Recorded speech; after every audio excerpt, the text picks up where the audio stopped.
அகலிரு விசும்பின் மூன்றும் சூளை நனம்தலை மூதூர் களம் செய் கோவே.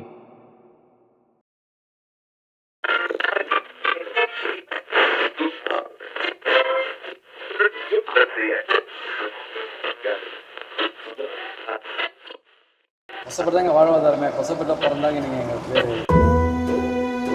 நாங்கள் பிறந்து வந்தா இங்கே தான்ப்பா.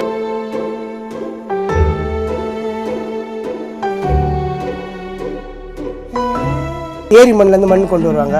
எடுத்துகிட்டு வந்து மண் நமக்கு எந்த அளவுக்கு பதமாக இருக்குது, களிப்பு மண்ணா சவுடு மண்ணா தேவையான்றதை நாங்கள் பதம் பார்த்து எடுக்குது. சவுடு மண்ணாக இருந்ததுன்னா பொம்மை போகிறதுக்கு யூஸ் பண்ணிப்போம். களிப்பு மண்ணாக இருந்ததுன்னா பொம்மை செய்யறது கையிலே உருவாக்குற பொம்மைக்கு செய்ய ஆரம்பிப்போம். கோயிலுக்கு வந்து இங்கே நிறைய பேர் செட்டில் ஆகி மண் பண்ணும் பாத்திரங்கள் இதெல்லாம் செய்ய ஆரம்பித்தாங்க. மண் வந்து இங்கே இந்த இடத்துல நல்லா கிடச்சிருக்கு. மண் அதை மண் பானை செய்யறதுக்கு ஏற்ற மாதிரி மண் இங்கே கிடச்சதுனால இங்கேருந்து மண் எடுத்து செஞ்சுட்டே இருந்தாங்க.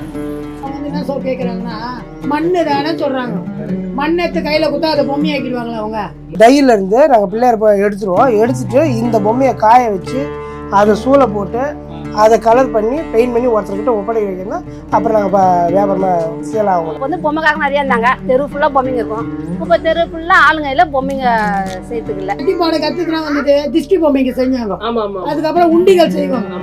எவ்ரிதிங் எல்லாமே செய்வாங்க. உதாரணத்துக்கு சொல்கிறேன்னு வச்சுக்கோங்க, ஒரு 100 பிள்ளையார் போடுறேன்னு வச்சுக்கோங்க. பிள்ளையார் போட்டு வைக்கிறேன்னா இந்த மாதிரி பிள்ளையார் போட்டு அந்த காஞ்சி சுக்கா வைக்கிறோம் பார்த்தீங்களா, அதில் வந்து ஒரு 10 பிள்ளையார் போயிடும். கூலையில் வந்து ஒரு 20 பிள்ளையார் போயிடும். அதுக்கடுத்து வீடு தேடி சரக்கு வீட்டில் எடுத்து அதுக்கு வந்து பொம்மை பூசும்போது கொல்லும் போது அதில் கை தவறி விழுறது வந்து ஒரு 5 பிள்ளையார்னு வச்சுங்க. புரியுதுங்களா? எடுத்து அடிக்கிட்டோடனே அதில் கஸ்டமர் லாஸ்ட் டைமில் ஏற்றுறோம் பாருங்க, அதில் ஒரு 5 பீஸ் போகும். வேலைக்கு ஆள் வேணும் இல்லை. இப்போ அந்த மாதிரி ஊருங்க இருக்கிறவங்கள ஒவ்வொருத்தங்களா கூட்டு வர ஆரம்பித்தோம். அந்த மாதிரி வந்து இந்த கொசப்படியை வந்து உருவாயிடுச்சு. ஒரு 3 தலைமுறையாக வேலை செஞ்சுட்ருக்கோம். தாத்தா பாட்டி காலத்துலேருந்து அப்புறம் அம்மா அப்பா அதுக்கடுத்து நான் செஞ்சிட்ருக்கேன். இப்போ என் பசங்களாம் படிச்சுட்டு இருக்காங்க. பசங்களாம் இதெல்லாம் செய்கிற ஐடியா இல்லை. இப்போ எங்கள் ஜென்ரேஷன் எங்களோட நின்று போச்சு. ஒரு அச்சு வாங்கி அதை போட்டு அதை வேக வச்சு சூடியிலேருந்து எடுத்து அதுக்கு ஒரு வெள்ளை சீம் சும்மா சொல்லுவோம். சுக்கா துவைக்கணும், சுக்கா வைக்கணும், மூக்கு வைக்கணும், வாய் வைக்கணும். உடஞ்சி போனதெல்லாம் சரி கட்டின பிறகுதான் ஒரு பொம்மையாக உருவாகும். அதுக்கப்புறம் தான் பெயிண்டிங்கே வரும். இது பாருங்க, முதல்ல களிமண் வேலைக்கு போகுதுங்களா, 2வது வந்து சூளை வேலைக்கு போகுதுங்களா, 3வது சுத்த வேலைக்கு போகுதுங்களா, 4வது சுக்கா வைக்கிற வேலை ஒண்ணு வரும். இப்ப எப்படின்னா கை இருமா பட்டி எதுக்கு சொன்னா உங்களுக்கு புரியாது. ஒரு கையில வந்து கிராக் ஒரு கத்திக்கு எடுத்து கட் பண்ணிக்கிறோம். நம்ம என்ன பண்ணோம், பேண்டேஜ் போடுறோம், இல்ல தையல் போடுறோம். அத மாதிரி இது எல்லாம் ஒரு கிராக் விழும். அதுக்கு நாங்க என்ன பண்ணுவோம், ஒரு வெள்ளை மாவுன்னு சுக்கான்னு வச்சிருக்கோம். அதை வந்து பதம் பார்ப்போம். அதை பார்த்தா தான் ஃபினிஷிங் அழகா வரும். வருஷமெல்லா பண்ணிட்டே இருப்போம். லீவுன்றது எங்களுக்கு கிடையாதுங்க. எங்க தொழிலை பொறுத்த வரைக்கும் என்னைக்குமே லீவுன்றதே கிடையாது. இப்போ முதலீடு வந்து நாங்க வைக்கிறோம். இப்போ அதுக்கு வருமானம் எங்களுக்கு நிரந்தரமான வருமானம் வேணும் இல்லவா? அதனால வந்து சில பேர் வந்து அது செய்ய முடியாத கூலிக்கு போய் வேலை செய்கிறாங்க, வெளியே அப்படி போயிடுறாங்க. இப்போ வெளியே கொடுத்தா ஒரு பொம்மைக்கே ரேட் ஹெவி ஆயிடுச்சு. மண்ணிலேருந்து பெயிண்ட்லேருந்து கூலிலேருந்து எல்லாமே ஆயிடுச்சு. இப்போ சூளை போட முடியாதனால வெளியிருந்து சூளை போட்டு வந்து இங்கே பெயிண்டிங் பண்ணுவாங்க. இல்லையா அங்கேயே பெயிண்டிங் பண்ணி கூட வரும். நிரந்தர வருமானம் கிடையாது, பெரிய ப்ராஃபிட்லாம் கிடையாது.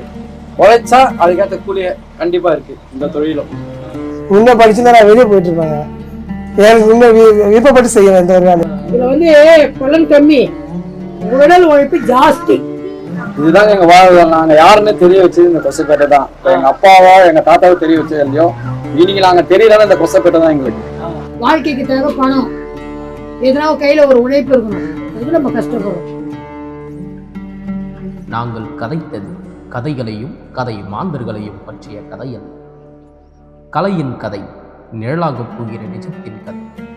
இலக்கியங்களில் இலகுவாக சுற்றி திரிந்து 2000 ஆண்டுகளுக்கு முன்பே தமிழரின் தவப்புதல்வனாகி காலப்போக்கின் உயிரில்லா பதுமையின் உயிரும் உணர்வும் தந்த குசவர்களின் கதை.